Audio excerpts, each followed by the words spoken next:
Il est retiré. Retiré, excusez-moi. Le 689 rectifié, Monsieur Folliot.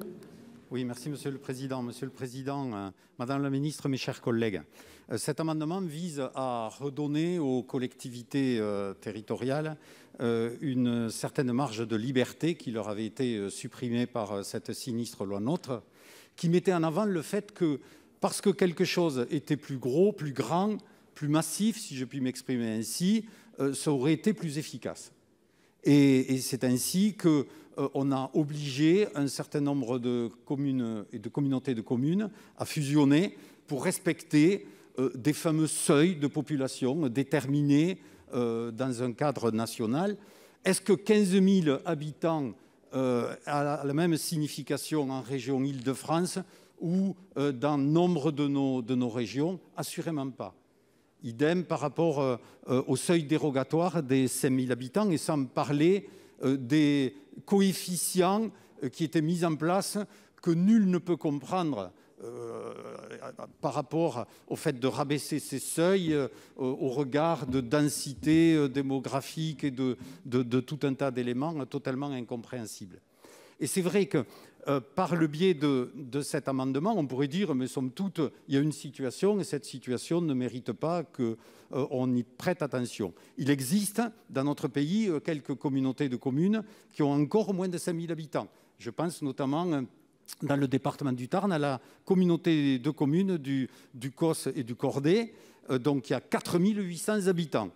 Et les deux seules perspectives qu'on donnerait à cette communauté de communes, c'est soit de se rapprocher de la communauté de communes du Ségale à Carmozin, où il y a déjà 32 communes sur un territoire très large, ou de l'agglomération de Gaillac-Groyer, où il y a déjà 63 communes sur un périmètre encore plus large.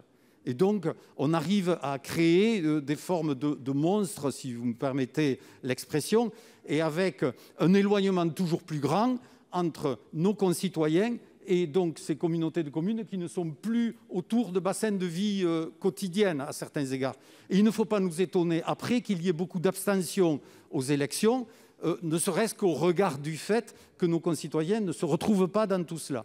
Et donc, l'objet de cet amendement vise à supprimer donc, ces éléments de référence à ces seuils de population pour redonner la liberté aux communes de s'unir et de coopérer au périmètre qui leur semble le plus opportun et le plus adapté aux situations territoriales. Merci, chers collègues. Avis de la commission.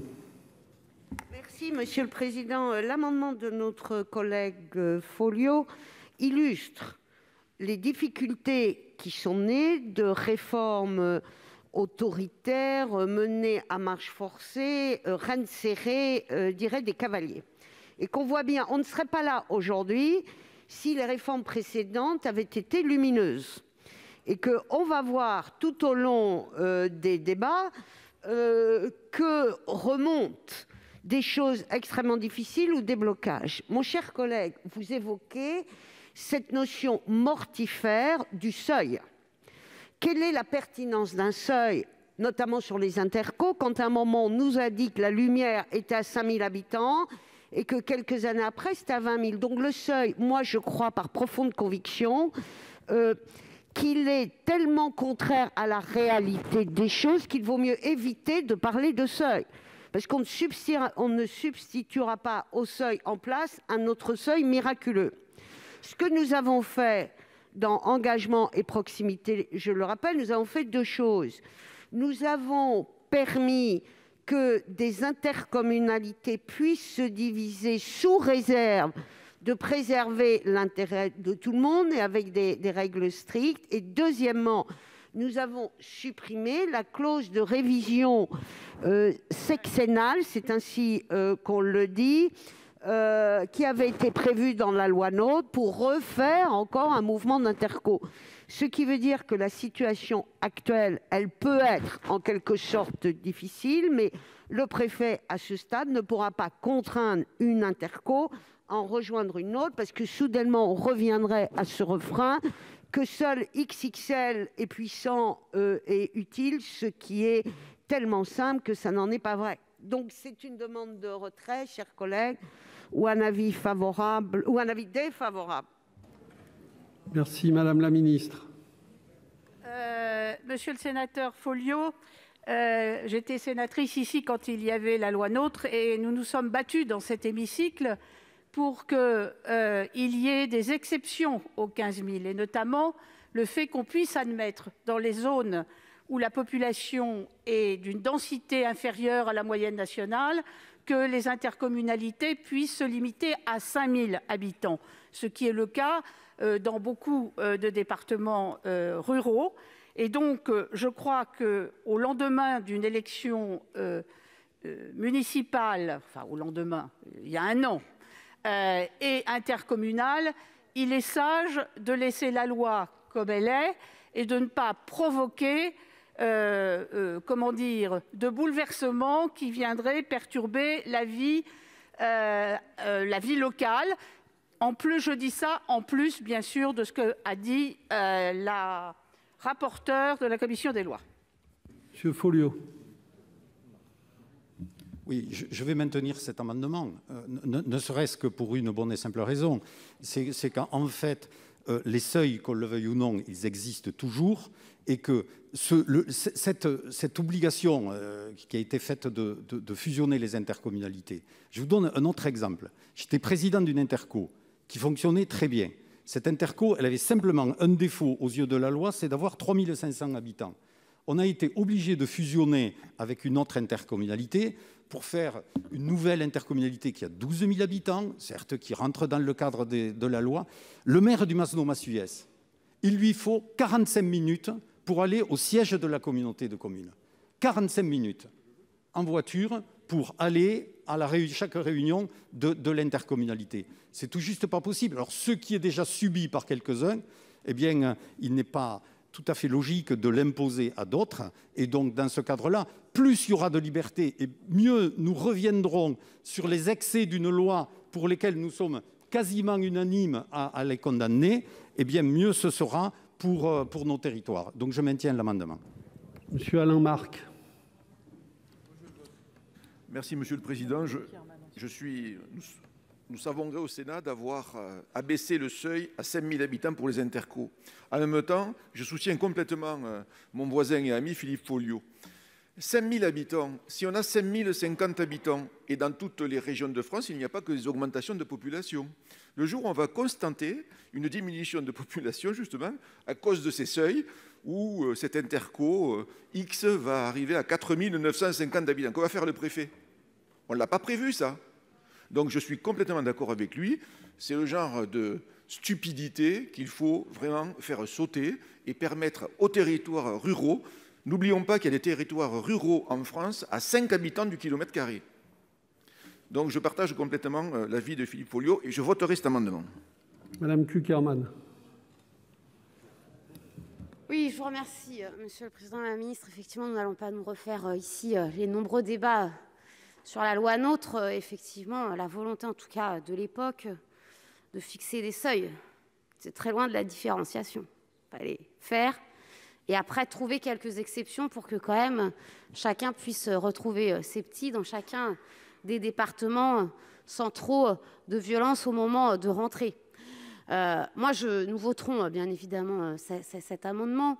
Je veux simplement souligner ici que je trouve que on est parfois beaucoup plus différenciation pour l'adaptation de certaines lois et de certaines normes ici que pour d'autres, et que finalement cette question des seuils et de la constitution de l'intercommunalité, mais cela nous ramènerait effectivement à des débats précédents et pour autant passionnants, n'a de sens et n'a de seuil pertinent que celui qui est vécu et partagé par ceux qui constituent cette intercommunalité. Et que quand la question de ces seuils a été instituée, et je me souviens très bien, y compris avec un Sénat qui a tout fait pour pouvoir les abaisser le plus possible par rapport au texte de loi initial, eh bien, il n'en demeure pas moins que l'on arrive à des difficultés parce qu'on ne peut pas tout anticiper, et donc on en arrive à la situation qui vient d'être décrite.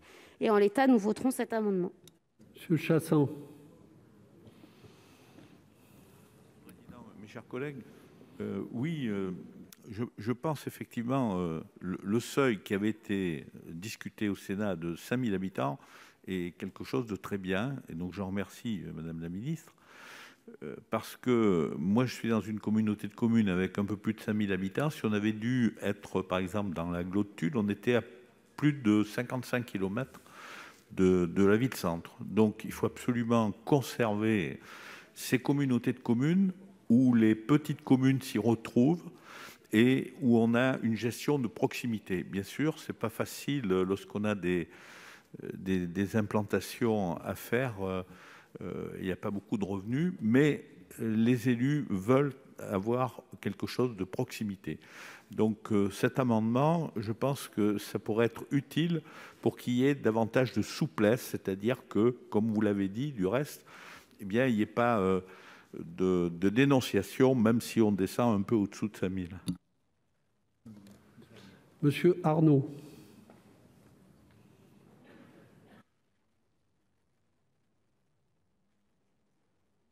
Oui, Monsieur le Président, je crois que cette proposition d'amendement inaugure bien les travaux que nous avons aujourd'hui à travers cette loi 4D, qui est de déterminer, oui ou non, une redéfinition de la liberté locale. Et je crois que sur un certain nombre de sujets que nous aurons à débattre durant toute la discussion de ce texte, c'est bien ce curseur-là qu'il va falloir effectivement mettre sur beaucoup d'articles que nous aurons à débattre à l'occasion de ce texte. Nous aurons plus en avant un débat sur la liberté locale de choix de compétences, notamment eau et assainissement.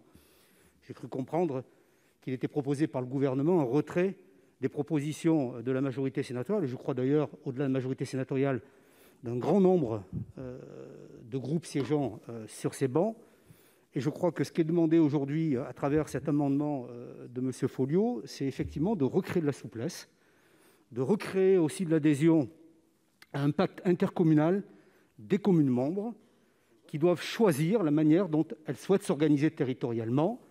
Or, pour celles et ceux qui ont vécu, et j'étais de ceux-là, l'élaboration des schémas départementaux de coopération intercommunale, la question de la cohérence des espaces de vie intercommunal était largement en second rang par rapport à l'objectif qui était effectivement les seuils démographiques.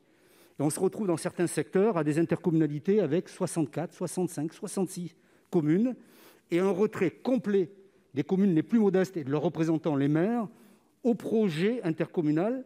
Je rappelle, pour simple forme, que l'intercommunalité est au service de ses communes membres et pas l'inverse. Et donc, il me paraît indispensable, si on veut sauvegarder durablement l'intérêt des intercommunalités pour nos territoires, et elles en ont des intérêts, c'est effectivement de laisser cette liberté locale. C'est la raison pour laquelle je voterai évidemment de manière très engagée l'amendement proposé par notre collègue Folliot. Bien, merci. Madame la Ministre. Je voudrais quand même dire qu'on est en train de parler d'intercommunalité, n'est-ce pas, et qu'on parle de 5 000 habitants. Moi, je suis une rurale, hein, comme vous. Il faut quand même relativiser les choses. Je rappelle que c'est la loi de 2010 qui a rendu obligatoire le fait d'appartenir à une intercommunalité. Alors, on peut toujours faire la critique des voisins, de ceux d'avant, etc. Mais il y a une espèce de logique qui s'est installée à travers des majorités différentes. Et encore une fois, le seuil de 5 000, je regardais les chiffres, en France, il y a 4 intercommunalités qui sont en dessous de 5 000 habitants. Personne n'a été les embêter et personne n'est venu nous poser de questions. Alors, 5 000 habitants, entre 5 000 et 15 000, il y en a 340. Donc, je dois dire que, franchement, revenir sur ce chiffre de 5 000, ça me semble vraiment, faire un petit séisme dans l'intercommunalité qui n'a pas vraiment d'intérêt, je le crois vraiment. Madame la rapporteure. Monsieur le Président, encore une fois, le sujet dont nous parlons illustre un vrai malaise. Moi, je l'entends et je considère que dans ces lois nôtres, il y a eu beaucoup d'égarements théoriques. Nous avons deux façons aujourd'hui d'avancer. soit nous renversons la table de manière considérable, en changeant des seuils, en supprimant des seuils, ce que j'entends et ce que je comprends sur le fond.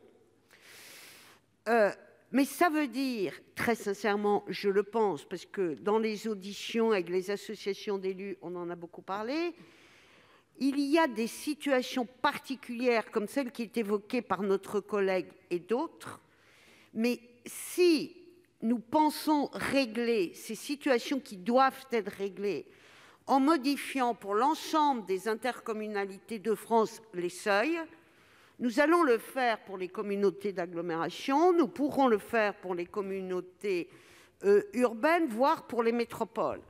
Et sincèrement, moi, le message que j'ai entendu de la part des élus locaux, c'est que ce qui a été fait n'était sans doute pas ce que nous souhaitions, ça n'était pas génial, mais nous avons mis 3 ans, sous le mandat précédent, à nous organiser, certes, parce que ça avait été décidé pour nous, je ne reviens pas là-dessus, je partage, mais qu'aujourd'hui, nous considérons que l'urgence, c'est de rendre ce que nous avons dit tout à l'heure, les services aux citoyens, et qu'aujourd'hui, nous sommes un peu organisés, on est davantage sur le service aux habitants, et que si on recommence à démonter l'architecture pour la recommencer, très sincèrement, je pense que nous allons mettre des collectivités et des groupements en difficulté. Ça n'est pas demandé par les associations d'élus. Par contre, il est très important, Madame la ministre, s'il y a des situations comme celle-là qui conduisent à des blocages, qu'il y ait un dialogue avec le préfet et qu'on traite peut-être de façon particulière des situations qui existent. Ça, c'est important et ça doit être fait. Nous allons introduire des possibilités de délégation de compétences, de territorialisation de compétences au sein des intercos que Madame la ministre n'aime pas. Voilà, je le dis pour elle parce qu'elle me l'a dit, elle nous l'a déjà dit, mais que Madame la ministre, les réponses aux questions, elles sont là. Donc, encore une fois, chers collègues, pardon, Monsieur le Président, de déborder, je confirme que nous donnons un avis défavorable, qui a une sagesse vraiment de raison, si je puis dire. Merci. C'est parce que vous connaissez comme moi le nombre d'amendements que nous avons examinés. Madame Brulin. Merci, Monsieur le Président, Madame la Ministre. Je suis un petit peu inquiète, le mot est sûrement surdimensionné, mais de comment s'engage le débat. Parce que voilà un texte dont tout le monde a dit dans la discussion générale qu'il était insatisfaisant, parce que fourre-tout, parce que manque de colonne vertébrale, parce que... Mais que quand même, j'ai eu l'impression que tout le monde voulait y apporter ce qui nous remonte des élus locaux de partout, pour qu'au moins ce texte permette d'améliorer les situations qui sont aujourd'hui insatisfaisantes. Et je crois que l'amendement qui est proposé va tout à fait dans ce sens-là, et effectivement, nous le voterons. Mon deuxième sujet d'inquiétude, c'est que si on craint que cet amendement contribue à dissoudre toute l'architecture des intercommunalités en France, mais alors quel aveu d'échec sur ce qui a été construit? En réalité, je crois que ça ne va pas changer ni révolutionner l'organisation territoriale en France, simplement permettre que des intercommunalités qui aujourd'hui n'épousent absolument pas des bassins de vie, mais sont des constructions technocratiques, puissent être revues. Et effectivement, ça concernera sûrement qu'un petit nombre d'entre elles. Mais aborder un texte qui se veut faire de la différenciation territoriale, de la décentralisation, son cœur, et avant même l'article 1er, verrouiller toutes les modifications possibles, c'est quand même pas de très bon augure pour la suite de nos débats, me semble-t-il. Monsieur Canevet. Merci, Monsieur le Président, Madame la Ministre, chers collègues. Moi, je voudrais aussi dire qu'il faut apporter un peu de liberté quand même au niveau des collectivités territoriales, car la libre administration des collectivités territoriales doit être une réalité. Et il faut bien dire que suite à l'adoption de la loi NOTRe, il y a eu un certain nombre de regroupements qui ont été opérés, je dirais, d'autorité quasiment par les préfets dans les départements et qui ne correspondent pas à ce que souhaitent les élus. Or, il est important, si l'on veut développer la coopération intercommunale dans notre pays, qu'il y ait vraiment des territoires qui soient pertinents. Et la pertinence des territoires, elle s'affranchit bien entendu d'un certain nombre de règles, de seuils, même si on s'aperçoit qu'en termes de nombre, celles-ci sont il y a peu de seuils de collectivités concernées, mais ça ne fait rien. Il faut absolument qu'on s'affranchisse de ces seuils pour redonner aux élus la capacité à s'organiser, à décider eux-mêmes le projet qu'ils veulent construire ensemble. Merci. Monsieur le rapporteur, monsieur Darnaud. Oui, je ne voudrais pas qu'on se trompe de débat sur le sujet. Moi, j'ai été un des premiers, lorsqu'on a voté la loi NOTRe, à regretter que les seuils soient ainsi définis. Je pense que là où le bât blesse aujourd'hui, et je le dis très clairement, c'est que ce que vote le législateur n'est, dans un certain nombre de cas, pas suivi des faits. Et nous en avons parlé l'autre jour avec la ministre, dès lors qu'aujourd'hui la loi offre des possibilités à des intercommunalités de se scinder, d'avoir des nouveaux périmètres. Et malheureusement, je le dis, mais vraiment avec le discours de la franchise, trop souvent, les préfets, j'imagine sur instruction, parce qu'il n'est pas de bon ton de vouloir séparer des intercommunalités. On a le cas, par exemple, dans le département du Morbihan, mais je connais d'autres exemples qui pourraient venir abonder dans ce sens. Je le dis très solennellement, si les textes que nous votons ici ne sont pas suivis des faits, alors oui, il ne faut pas s'étonner qu'on en arrive à ce type d'abus, et je pense que ça ne fera qu'inciter nos collègues à déposer des amendements qui vont dans ce sens. Je le dis très clairement, et faites-nous confiance pour que, comme nous l'avons fait avec la commission de suivi des lois de réforme territoriale, nous pointons du doigt à chaque fois que l'occasion nous en sera donnée pour faire remonter ces sujets, parce que ça n'est plus possible de continuer à fonctionner comme ça. On ne peut pas demander aux législateurs de se prononcer, de voter des lois, et dès lors que la loi est votée, si ça ne va pas dans le sens qui est celui de l'État, eh ben on s'assoit sur les textes du législateur. Moi, je le dis avec fermeté, et je pense que ce type de débat que nous avons aujourd'hui naît de l'incohérence et du fait que derrière, on n'accepte pas les textes. Et on aura le sujet demain sur l'eau et l'assainissement. L'eau et l'assainissement, c'est un petit peu la même chose. C'est-à-dire qu'à un moment donné, on n'entend pas des situations qui sont celles des territoires. On ne laisse pas suffisamment de liberté. Donc, je rejoins l'avis défavorable parce que je pense qu'en l'état, il faut que les préfets puissent... Non, elle a dit que c'était un avis une sagesse de raison, a-t-elle dit. Non, c'était de la raison. Donc je pense que le débat, à mon avis, n'est pas nécessairement le bon. Mais je pense qu'il faut qu'on soit très très vigilant à ce que vote le législateur soit suivi des faits une fois que le texte est promulgué. Pardon. Monsieur Kerrouche. Oui, moi j'entends tout ce qui a été dit sur les libertés locales et on partage tous une grande partie, mais ceci étant, la liberté locale, pourquoi faire?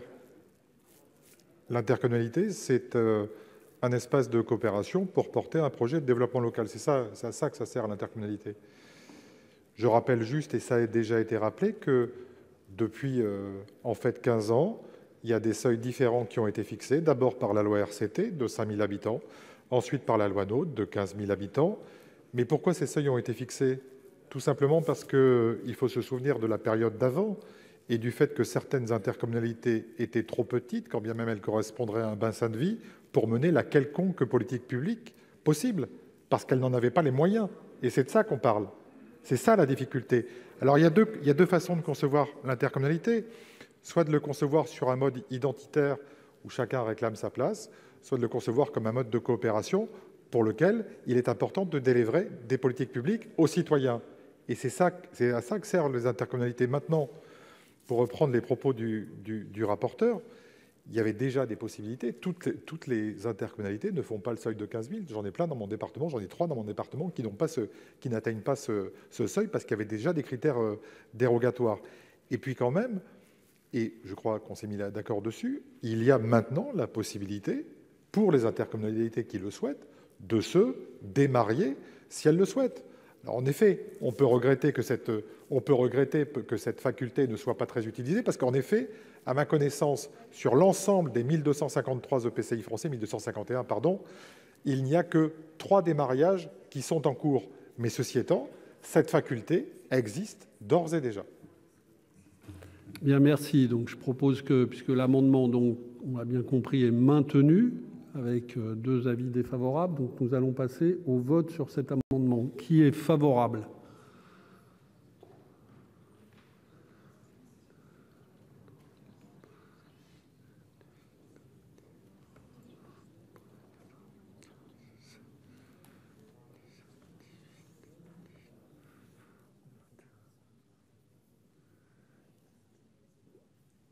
Qui est contre?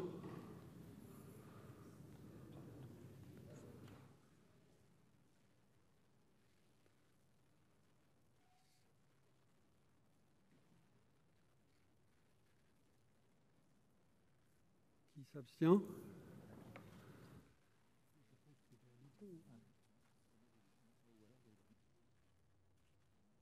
Alors on va revoter, parce qu'on n'est pas... Donc levez bien la main. Qui est pour?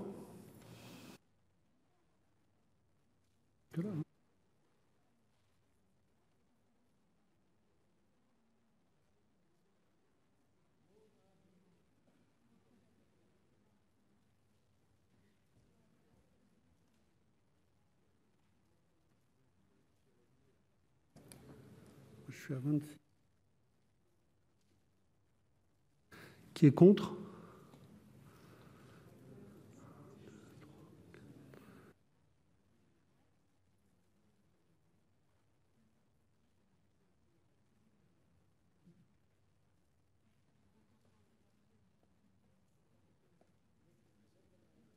Qui s'abstient? Donc il n'est pas adopté.